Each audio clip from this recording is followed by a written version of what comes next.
사람들은 대체로 자신의 삶이 힘들다라는 걸 외부에 알리려 하지 않습니다. 근데 주변을 통해서 시간이 지나면 알게 되죠. 왜냐, 그 사람의 모습이 점점 변하기 때문입니다.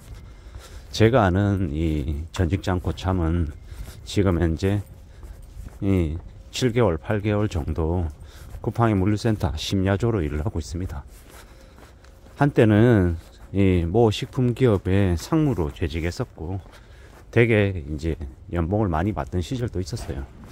근데 이제 그분의 이제 그 과거 이력은 이제 시간이 점점 지나면 지날수록 이제 좀 더 작은 회사로 좀 더 낮은 직급으로 계속 전전긍긍하다 결국 나중에는 이제 쿠팡 물류센터에서 일하는 이제 상황까지 이제 이르는 겁니다.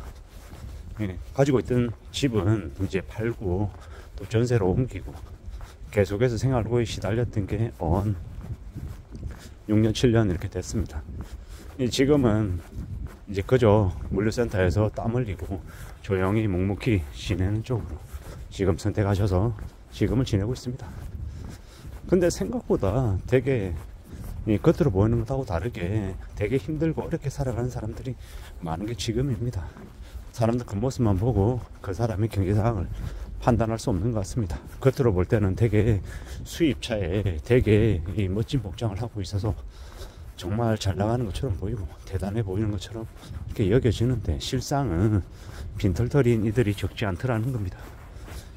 요새 제가 제일 더 많이 느끼는 건 외제차 타고 다닌다고 부자가 다 아니다라는 것, 그리고 겉모습만 보고 사람을 함부로 그 사람의 경제 상황을 판단할 수 없다라는 겁니다. 그리고 요즘 세상에 사기꾼들이 참 많다라는 걸 많이 느낍니다. 입만 열면 사기, 좀 큰 사기, 좀 작은 사기, 뭐 금액이 크거나 아니면 금액이 좀 적거나 뭐 이 정도의 차이는 있지만 그 사기 쳐서 해먹겠다라고 수작질 부리는 놈들도 너무 많다라는 것, 그리고 백수처럼 빈둥빈둥 거리는 인간들도 생각보다 많더라는 겁니다. 저는 이때까지 25년 직장생활만 계속 해오다 보니 그저 다른 상황들, 다른 처지들을 잘 못 봤던 게 사실이죠. 쉬어본 적이 거의 없고 계속해서 어딘가에 속해서 일한다라는 게 되게 당연한 기본값으로 알고 살아왔던 겁니다. 그러다 보니 이제 제 인식 속에는 좀 아무래도 좀 되게 편협하고 좀 한정적인 경험치를 가지고 있다라는 거죠. 근데 이제 제가 아닌 제 주변에 있는 제 이제 지인들을 통해서 이제 세상을 조금 더 이렇게 알아가는 것 같습니다. 꽤 많은 사람들이 경제적인 어려움 때문에 고충을 겪고 있구나라는 것 말입니다. 영끌해서 비투해서 힘들어하는 사람들도 있지만 그것 말고도 주된 직장을 잃어서 계속 이제 일자리를 구하지 못해서 전전긍긍하며 되게 생활이 어려워지고 되게 열악해지는 사람들이 있더라는 겁니다. 그런 얘기를 참 들으면 되게 암담하고 씁쓸하고 참 마음이 많이 아픕니다.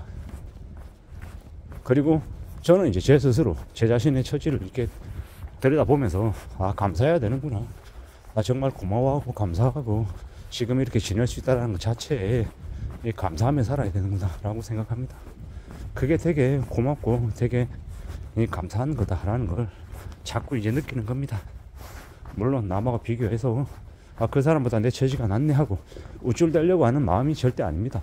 그저 주변에서 그렇게 힘들어하고 어려워하는 사람들이 많아진다라는 것, 우리 경제 전체가 많이 침체된다라는 걸 이제 피부로 느끼는 거죠.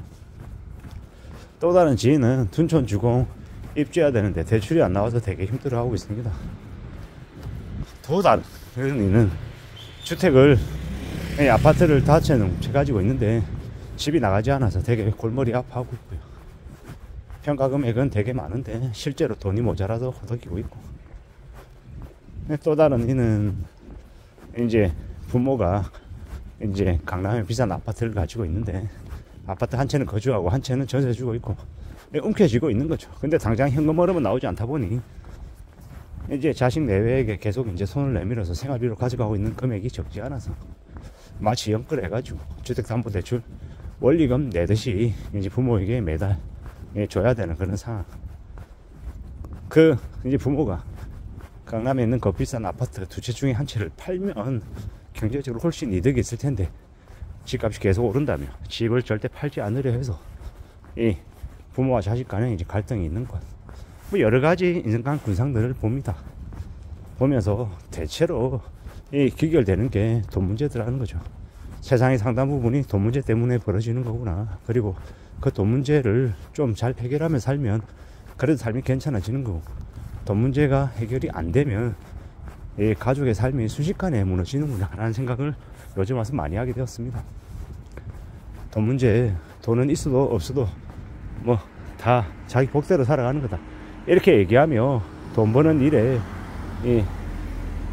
그냥 조금 이렇게 내려놓는 사람들, 그런 사람들이 가족들을 되게 불행하게 우울하게 만드는 것 같습니다.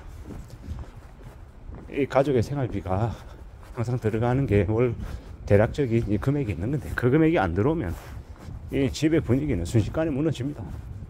직장인이 월급이 한 달, 두 달, 세 달 밀리면 매우 고통받는 것처럼 말입니다. 그런 이 현실적인 문제들을 외면하고 마냥 저 탐욕과 욕심에 찌들어서 아파트로 10억을 번다, 20억을 번다, 코인 해가지고 3억, 5억 번다, 이런 생각에 빠지면 그냥 이제 다 같이 투입은 되는 겁니다.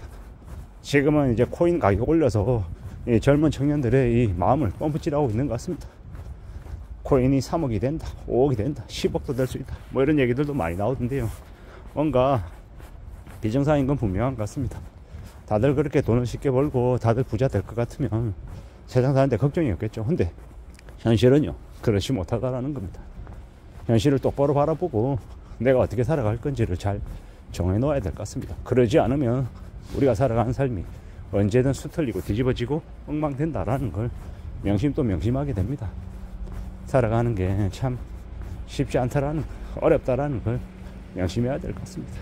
사람이 힘들어지고 어려워지면 얼마나 바닥으로 추락할지 우리는 이때까지 상상 못했습니다. 생각도 못했죠.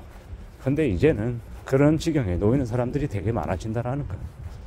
제게 일본 얘기를 너무 많이 한다라고 되게 싫어하는 분들도 있지만, 저는 일본 얘기를 그럴수록 더 해야 된다고 생각합니다. 일본에서 야반 도주하고 가족들이 해체가 되고 뭡니까 토요치키즈인가요? 토요코키즈인가요? 뭐 그런 길거리 청소년들이 늘어나고 몸을 팔고 범죄에 동원되고 그런 일들이 벌어진 이유가 뭐겠습니까? 경제적인 이유 때문입니다. 먹고 사는 게 힘들어서 그런 일을 벌이는 거다라는 겁니다. 우리가 살아가는 인생에 있어서, 삶에 있어서 돈은 불가분의 관계다라고 생각하시면 맞을 것 같고요. 세상 사는 거 돈을 제일 최우선으로 둬야 되는 건 아니겠지만 아주 중요한 부분이면 잊지 않아야 될 것 같습니다. 돈을 숭배하라는 얘기도 아니고 돈이 얼마나 소중한 건지 함부로 남용해서는 안 된다라는 말씀을 드리고 싶었습니다. 이상입니다.